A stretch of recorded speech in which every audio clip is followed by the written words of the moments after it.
Hello दोस्तों, आपका hello. स्वागत है हमारे YouTube channel the Q reactors पर। और आज कौन सा वीडियो है जिस पे हम रिएक्ट करेंगे? आज का वीडियो का बहुत ज़्यादा इम्पोर्टेंस है, जैसे कि अभी हमारे देश में जो कंट्रोवर्सी हो रही है इस्लामिक स्टेट की जो कंट्री है ना, वो कि भारत में रह रहे मुसलमानों के साथ भारत के लोग गलत व्यवहार करते हैं, वहाँ के लीडर्स वगैरह गलत व्यवहार करते हैं।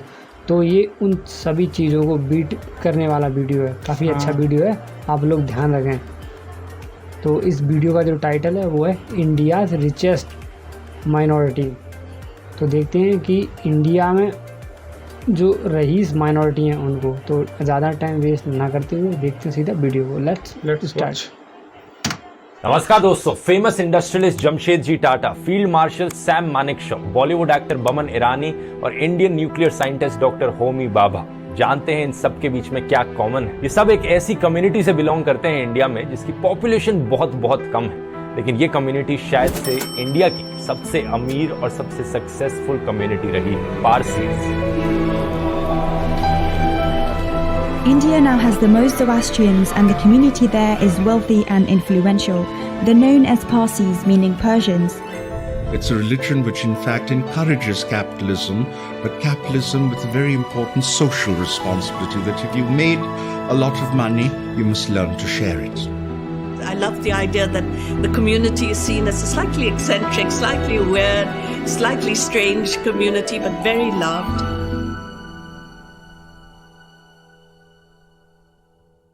इंडिया की कहानी कहीं ना कहीं पारसीज के बिना अधूरी है, क्योंकि इस कम्युनिटी का इतना बड़ा कंट्रीब्यूशन रहा है इंडिया के प्रोग्रेस में।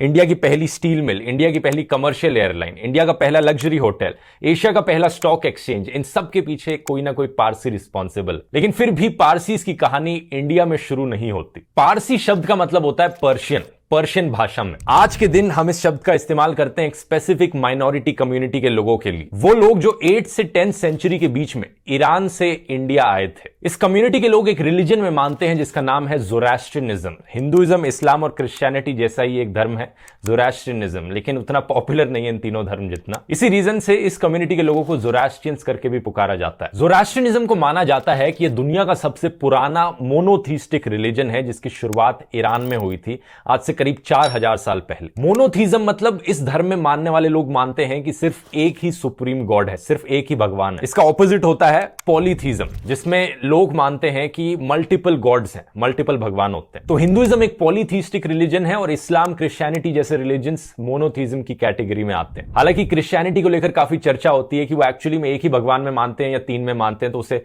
मोनोथीज्म की कैटेगरी में माना जाए या ना माना जाए। लेकिन मेरा पॉइंट यहां पर यह है कि ज़ोरास्ट्रियनिज्म दुनिया के सबसे पुराने रिलीजन्स में से आता है और कई स्कॉलर्स मानते हैं कि जो एब्राहिमिक रिलीजन्स हैं, इस्लाम, क्रिश्चियनिटी और जूडाइज्म, इन तीनों को शेप किया है ज़ोरास्ट्रियनिज्म ने ही। अब इतिहास कुछ ऐसा है कि अराउंड 7th सेंचुरी ईरान में पर्शियन एम्पायर था, स्पेसिफिकली कहा जाए सैसनिड एम्पायर। इस एम्पायर को इन्वेड कर लिया गया ईयर 650 के अराउंड राशिदुन कैलिफेट के द्वारा, अरब मुस्लिम्स का जो एम्पायर था। उस जमाने के ऑलमोस्ट हर एम्पायर की तरह जब इन्वेजन हुआ तो लोकल पॉपुलेशन को बहुत अत्याचार सहना पड़ा, उनके खिलाफ डिस्क्रिमिनेशन हुआ, जबरदस्ती उनसे धर्म परिवर्तन कराया गया, उन पर टैक्सेस लगाए गए, फाइन्स लगाए गए। और इसी बीच ज़ोरास्ट्रियंस के एक छोटे से ग्रुप ने सोचा कि अब बहुत हुआ, हम यहां नहीं रह सकते, हम इस जगह को छोड़कर कहीं और रेफ्यूज लेते हैं जहां पर हम चैन से जी सके। अगले 100-200 सालों में कई ज़ोरास्ट्रियंस ने माइग्रेट किया ईरान से इंडिया की ओर, और आज के दिन हम जिन लोगों को पारसी करके पुकारते हैं वो डिसेंडेंट्स हैं इन्हीं लोगों के। वो ज़ोरास्ट्रियंस की कम्युनिटी जो 8 से 10 सेंचुरी के बीच इंडिया आई थी। मेनली 2 रीजंस बताए जाते हैं इनके इंडिया आने के पीछे। एक तो था कि अपने रिलीजन, अपने कल्चर को प्रोटेक्ट करना, और दूसरा यहां पर कुछ इकोनॉमिक फैक्टर्स भी बताए जाते हैं। बहुत से उस जमाने के मर्चेंट्स इंडिया आए थे क्योंकि नॉन मुस्लिम मर्चेंट्स पर टैक्स ज्यादा लगाया जाता था। अपने बिजनेसेस को बचाने के लिए, अपने लाइवलीहुड्स को बचाने के लिए वो आए। अब यहां पर एक और माइग्रेशन हुआ था ईरान में रहने वाले ज़ोरास्ट्रियंस का 19th और 20th सेंचुरी के बीच में। लेकिन हम उन लोगों के डिसेंडेंट्स को पारसी करके नहीं बुलाते, हम उन्हें ईरानी करके बुलाते हैं। ये एक मेजर डिफरेंस है यहां पर पारसीज और ईरानी के बीच में। और ये डिफरेंस बनाना जरूरी है क्योंकि कोई भी कम्युनिटी अगर हजारों सालों से एक जगह पर रहने लग रही है और दूसरी तरफ एक कम्युनिटी है जो सिर्फ 100-200 साल पहले ही शिफ्ट करी है, तो उनके जो कल्चर है, उनकी लैंग्वेज है, उनका लाइफस्टाइल है, उसमें बहुत डिफरेंस आ जाता है। तो पारसीज और ईरानीज हालांकि दोनों ज़ोरास्ट्रियंस हैं, लेकिन दोनों में यहां पर एक डिफरेंस है। तो पारसीज की अगर बात करें, इसका कोई क्लियर कट रिकॉर्ड नहीं है कि एक्चुअली हुआ क्या जब ये इंडिया आए, तो इनकी जर्नी कैसी रही थी, इन्हें इंडिया में कैसे रिसीव किया गया, क्योंकि ये बहुत पुरानी बात है, आज से ऑलमोस्ट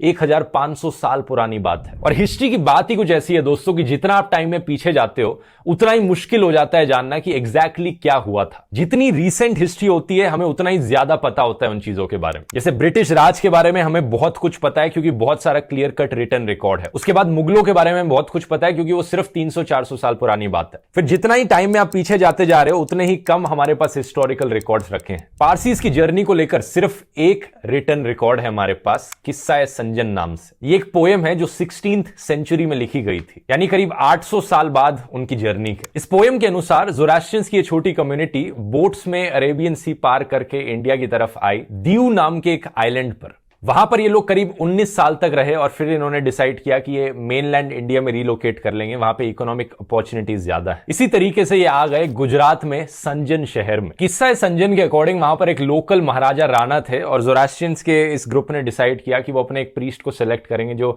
महाराजा से जाकर बात करेंगे। जब उन्होंने मांग करी कि प्लीज हमें यहाँ पर रेफ्यूज लेने दो आपके किंगडम में, तो राजा बड़े डाउटफुल थे इसको लेकर।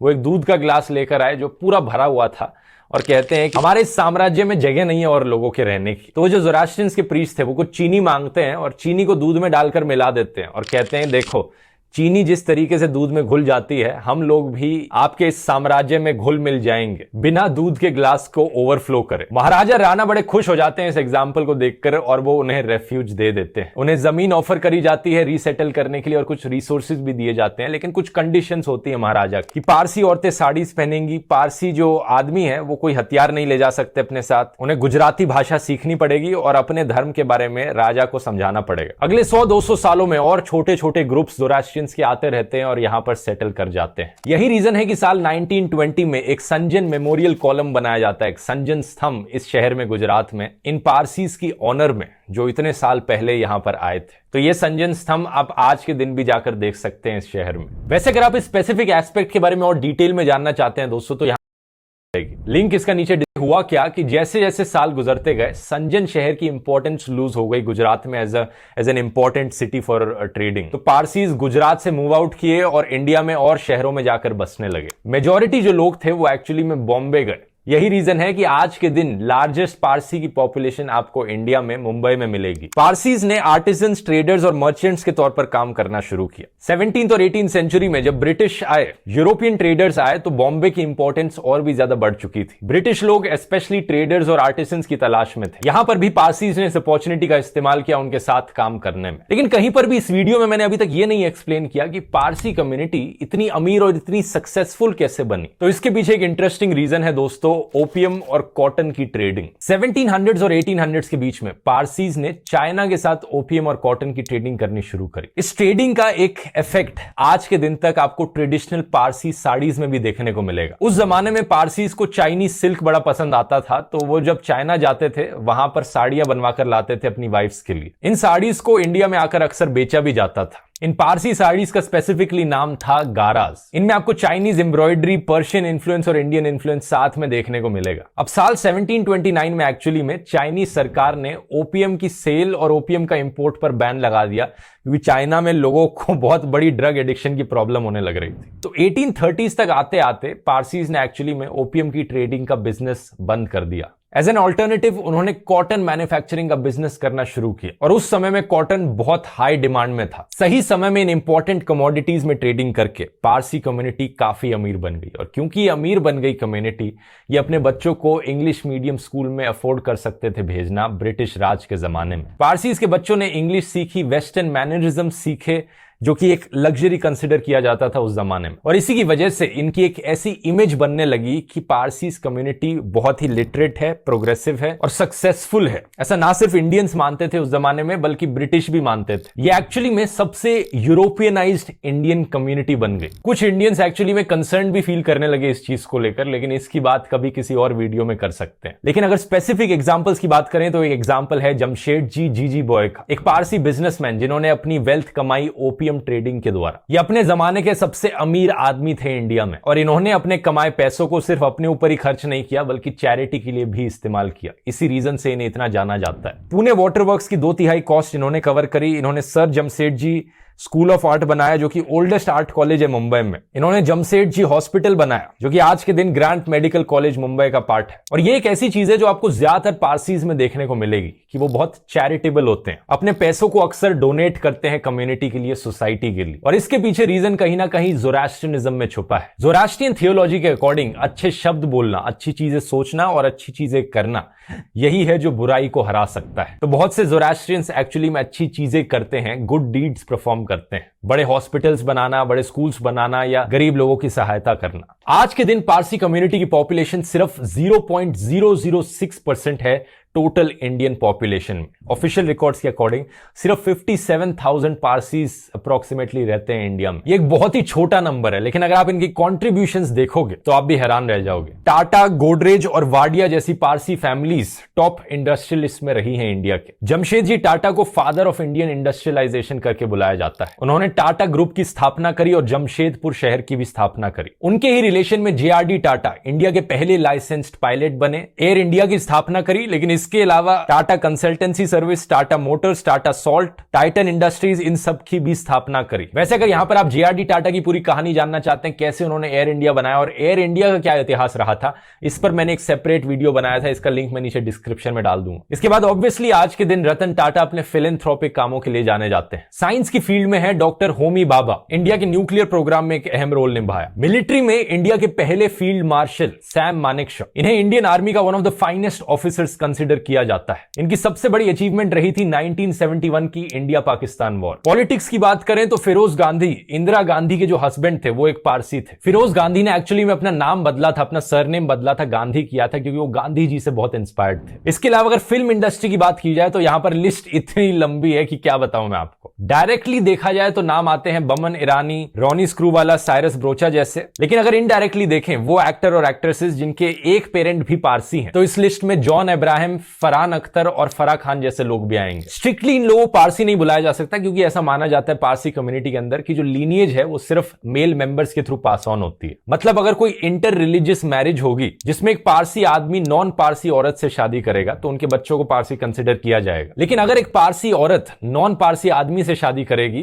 तो उनके बच्चों को पारसी नहीं कहा जा सकता, इवन दो वो औरत ज़ोरास्ट्रियनिज्म को प्रैक्टिस करती रहे। ये एक रीजन बताया जाता है एक्चुअली में दोस्तों कि पारसीज की पॉपुलेशन इंडिया में कम क्यों हो जा रही है। हर 10 सालों में करीब 12% से कम होती है पारसीज की पॉपुलेशन। इसके अलावा एक ऑब्वियस रीजन ये भी है कि इकोनॉमिक स्टेटस जो है पारसी कम्युनिटी का, पारसी लोग इतने अमीर हैं, इतने सक्सेसफुल हैं, तो ऑब्वियसली फर्टिलिटी रेट्स कम रहते हैं। फर्टिलिटी रेट्स और इकोनॉमिक सिचुएशंस के पीछे एक डायरेक्ट रिलेशन देखा गया है। जितने गरीब लोग होते हैं उतने ही ज्यादा बच्चे पैदा करते हैं। लेकिन ये इंटरफेथ मैरिज वाली चीज एक डिबेट का मुद्दा रही है पारसी कम्युनिटी के बीच में। कुछ लोगों का मानना है कि औरतों के खिलाफ इनजस्टिस है कि उनके बच्चों को पारसी नहीं कंसिडर किया जाता, लेकिन दूसरी तरफ कुछ लोग ट्रेडिशन को जारी रखना चाहते हैं। आपको ये वीडियो इंटरेस्टिंग लगा तो इस वीडियो के बाद एंग्लो इंडियंस वाला वीडियो जरूर जाकर देखिए, वो एक और ऐसी ही माइनॉरिटी कम्युनिटी के बारे में है इंडिया में। मेरी पूरी प्लेलिस्ट भी चेकआउट कर सकते हैं हिस्ट्री रिलेटेड वीडियोस की। उम्मीद करता हूं हमेशा की तरह वीडियो पसंद आया होगा। मिलते हैं अगले वीडियो में, बहुत बहुत धन्यवाद। तो वीडियो देख के आपको क्या समझ में आया इसमें? तो इससे जो हमारे यहाँ की जो मतलब माइनॉरिटी है उसे कहते हैं माइनॉरिटी में मेजॉरिटी। जो जैसे मुस्लिम्स हैं उनकी आबादी ज़्यादा है तो उनके लिए तो शायद ये अलग विषय है, लेकिन मैं ये कहना चाहता हूँ कि जो हमारे यहाँ मुस्लिम आबादी है वो इनसे सीखे। जैसे कि उन्होंने बताया कि इन लोगों को ये इनका धर्म सिखाता है कि आप चैरिटेबल करें, अच्छी बातें सोचें, अच्छे विचार लाएं। उससे मतलब ये जैसे आप ये भी समझते हो कि मतलब आप अच्छी बातें दिमाग में सोचेंगे ना तो लोगों के प्रति इंसानियत और दया भावना बढ़ेगी। ठीक है, अगर आप दिमाग में कट्टरपंथी या फिर वैसी सोच रखेंगे तो आपको मतलब हर व्यक्ति बुरा नज़र आएगा। तो मैं इसमें यही बात मुझे ज़्यादातर बहुत अच्छी लगी कि जो इस धर्म में बताया गया कि दूसरों के प्रति मतलब दूसरों के प्रति क्या, जब अच्छा सोचोगे तो, और ये बताया अच्छे कार्य करें जैसे चैरिटेबल। ज़्यादातर लोग चैरिटेबल हैं कि कोई संस्था खोल ली, जैसे वृद्धा लोगों के लिए स्कूल है, हॉस्पिटल वगैरह है, तो ये भी काफ़ी बड़े इन लोगों ने बनवाए। जो कि अब ये थोड़ी भी कोई इनमें हॉस्पिटल खोला बड़ा तो इसमें सारे इसी धर्म के लोग गए होंगे उस टाइम पे, तो इसमें तो जाहिर सी बात है कि हिंदू मुस्लिम चाहे कोई भी हो, किसी भी धर्म को रिलेट करता हो तो वो इनके हॉस्पिटल में ज़रूर गया होगा। तो जैसे कि आप बता रहे हैं कि इंडिया की स्टार्टिंग प्रोग्रेस में पर्शियंस का बहुत बड़ा हाथ है। बिल्कुल जैसे सही। कि हमारा जो स्पेस प्रोग्राम है या हमारी जो एयर इंडस्ट्रीज़ है या हमारी मतलब कोई भी स्टील इंडस्ट्री है, टाटा सॉल्ट, बिल्कुल। टाटा की तो किसी भी क्षेत्र में बहुत बड़ी आज भी मतलब पहुंच है। जैसे कि वो नमक से लेके हर एक चीज़ बनाता है, सोचो उसके पास अच्छे कंप्यूटर्स हैं, टाटा स्टील इंडस्ट्री सब उसके पास है। तो टाटा एक माइनॉरिटी के पर्सन है, बिल्कुल सोचो। सही। वो तो लेकिन वही है, आदमी ये अपने धर्म को लेकर चलते हैं, अच्छी चीज़ें सोचते हैं और अच्छे काम भी करते हैं। तो वीडियो तो सच में काफ़ी इंटरेस्टिंग था। इसमें हमें ये धर्म के बारे में भी जानकारी मिली कि ये कैसा भी धर्म है और इसमें कहाँ से आए थे, बिल्कुल कहाँ से आए थे और कितनी अच्छी जानकारी मिली हमें इस वीडियो से। तो इसी तरह की वीडियो को देखने के लिए और हमें सपोर्ट भी करें, जी, इसके लिए आप हमें लाइक कर सकते हैं, सब्सक्राइब कर सकते हैं और अपने दोस्तों के साथ शेयर भी कर सकते हैं। तो मिलते हैं आपसे अगली वीडियो में, तब तक के लिए जय हिंद।